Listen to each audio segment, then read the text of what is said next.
Cthulhu, or what's a tentacled-faced thing like me doing in a sunken city like this? Latitude 47 degrees 9 minutes south, longitude 126 degrees 43 minutes west. By Neil Gaiman. 1. Cthulhu they call me. Great Cthulhu. Nobody can pronounce it right. Are you writing this down? Every word? Good. Where shall I start? Very well then, the beginning. Write this down, Watley.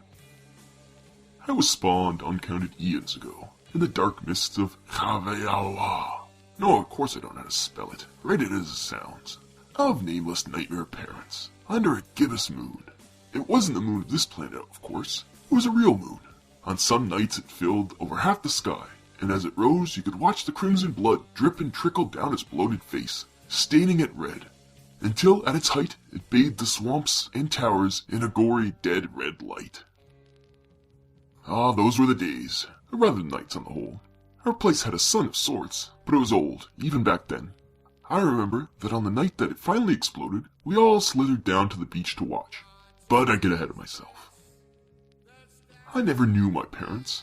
My father was consumed by my mother as soon as he had fertilized her, and she, in turn, was eaten by myself at my birth. It was my first memory, as it happens. Squirming my way out of my mother, the gamey taste of her still in my tentacles. Don't look so shocked, Watley. I find you humans just as revolting.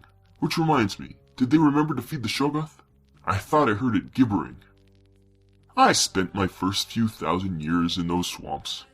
I did not like this, of course, for I was the color of a young trout, and about 4 feet long.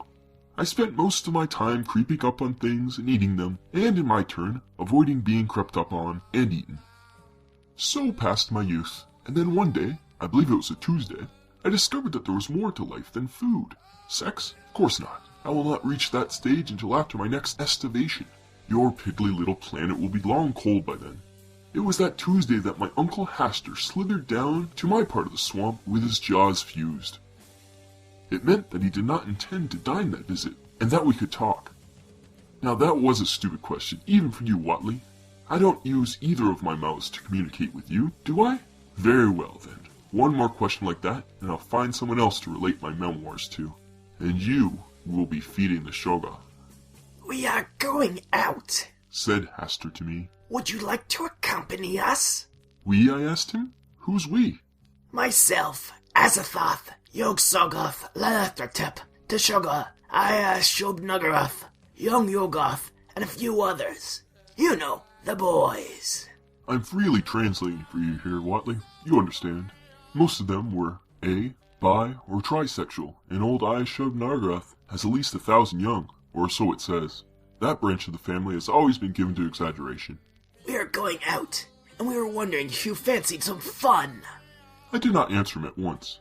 To tell the truth, I wasn't all that fond of my cousins, and due to some particularly eldritch distortion of the planes, I've always had a great deal of trouble seeing them clearly. They tend to get fuzzy around the edges, and some of them, Saboth is a case in point, have a great many edges. But I was young. I craved excitement. There has to be more than life than this, I would cry, as the delightful, fetid, charnel smells of the swamp miasmatized around me, and overhead the nagao and zitadors whooped and sharked. I said yes, as you have probably guessed, and I oozed after Hastur until we reached the meeting place. As I remember, we spent the next moon discussing where we were going. Azathoth had his heart set on a distant Shagai, and Nathrotep had a thing about the unspeakable plain. I can't for the life of me think why. The last time I was there, everything was shut. It was all the same to me, Watley. Anywhere wet and somehow subtly wrong, I feel at home. But Yog-Soggoth had the last word, as he always does, and we came to this plain. You've met Yog-Sothoth, have you not, my little two-legged beastie? I thought as much. He opened the way for us to come here. To be honest, I didn't think much of it. Still don't. If I had known the trouble we were going to have, I doubt I'd bothered. But I was younger then. As I remember, our first stop was Dim Carcosa. Scared the shit out of me, that place. These days I can look at your kind without a shudder, but all those people, without a scale or pseudopod between them, gave me the quivers. The King in Yellow was the first I ever got on with. That tatterdemalion king. You don't know of him? Necronomicon, page 704 of the complete edition, hints at his existence, and I think that idiot Prin mentions him in Der Vermis Mysteris. And then there's Chambers, of course. Lovely fellow. Once I got used to him. He was the one who first gave me the idea. What the unspeakable hells is there to do in this dreary dimension? I asked him. He laughed.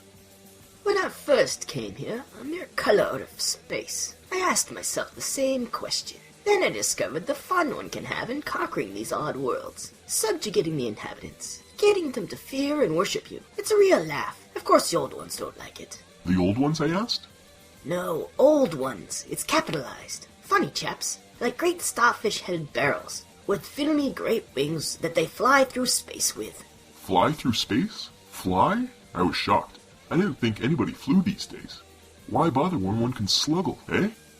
I can see why they were called the Old Ones. Pardon, the Old Ones.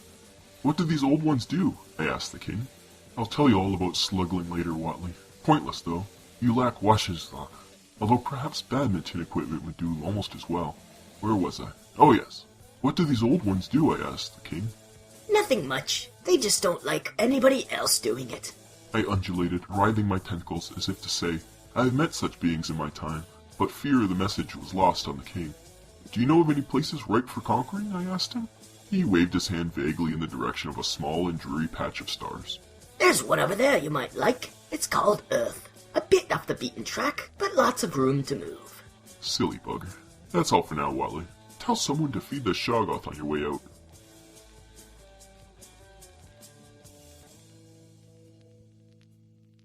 Two. Is it that time already, Watley? Don't be silly. I know that I sent for you. My memory is as good as it ever was. Finaglu Milagonaf, Cthulhu Raela Wagalana Fathona.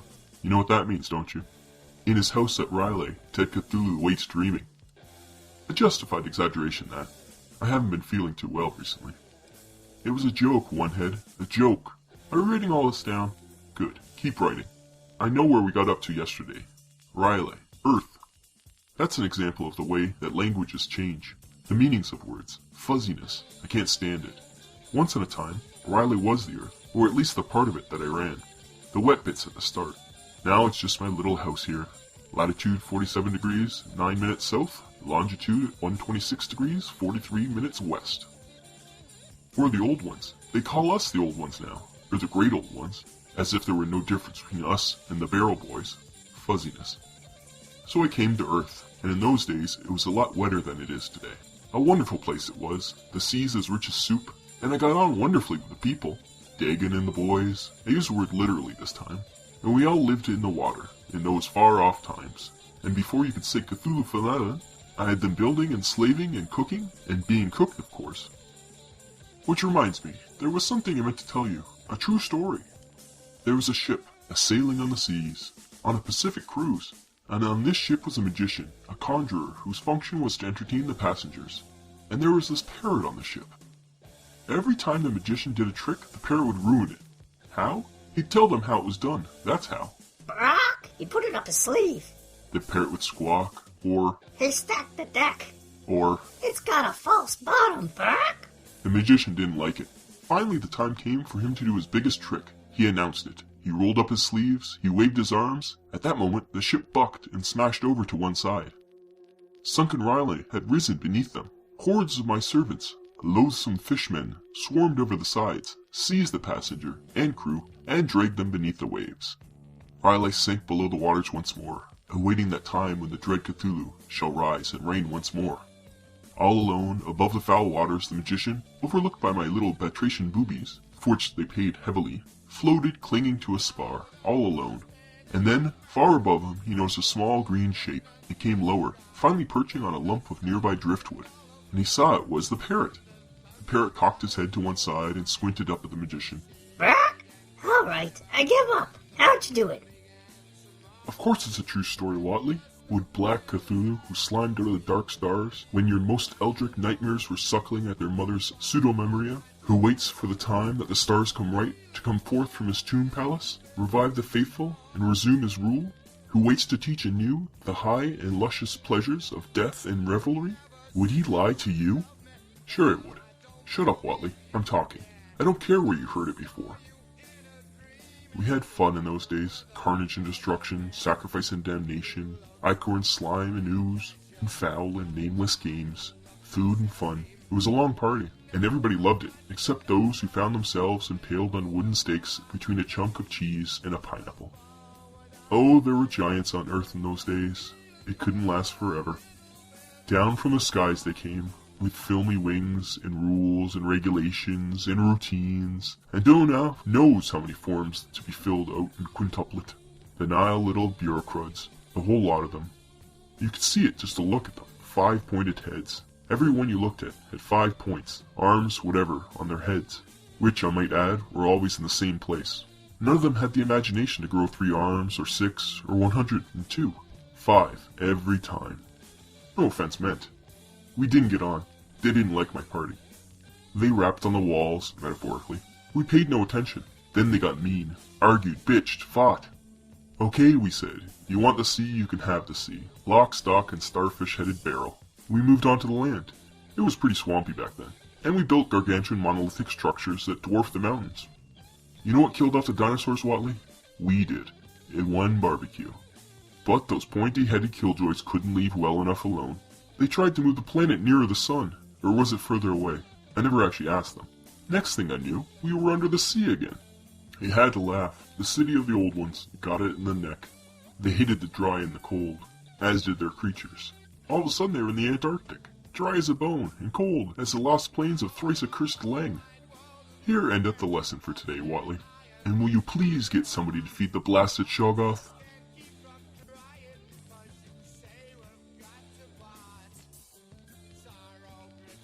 A 3. Professor Armitage and Wilmoth are both convinced that not less than 3 pages are missing from the manuscript at this point. Citing the text in length, I concur. The stars changed, Watley. Imagine your body cut away from your head, leaving you a lump of flesh on a chill marble slab, blinking and choking. That was what it was like. The party was over. It killed us. So we wait here below. Dreadful, eh? Not at all. I don't give a nameless dread. I can wait. I sit here, dead and dreaming, watching the ant empires of man rise and fall, tower and crumble. One day, perhaps it will come tomorrow, perhaps in more tomorrows than your feeble mind can encompass, the stars will be rightly conjoined in the heavens, and the time of destruction shall be upon us. I shall rise from the deep, and I shall have dominion over the world once more.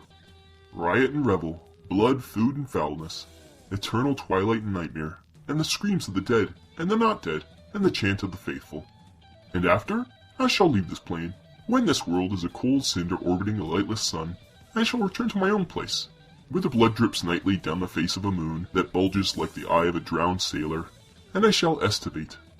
Then I shall mate, and in the end I shall feel a stirring within me, and I shall feel my little one eating its way out into the light. Are you writing this all down, Watley? Good. Well, that's all. The end. Narrative concluded. Guess what we're gonna do now? That's right, we're gonna feed the Shoggoth.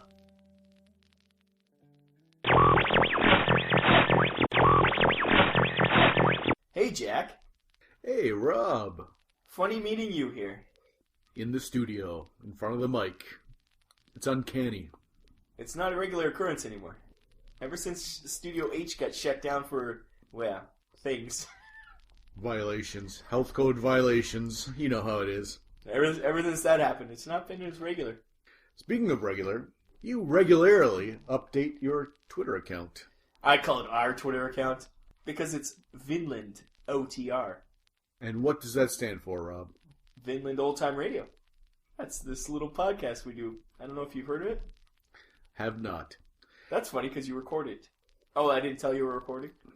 No, this is just me being me. Anyways, yeah, so if someone would want to follow your Twitter account. Our Twitter account. How would they do that? At Vinnland OTR. Fantastic. And people who don't want to follow our Twitter account, who are on Twitter, you make baby Jesus cry. Live with that. At Vinnland OTR. 2 N's in Vinnland. It's not Vineland, it's Vinnland. If you can't spell, we don't want you.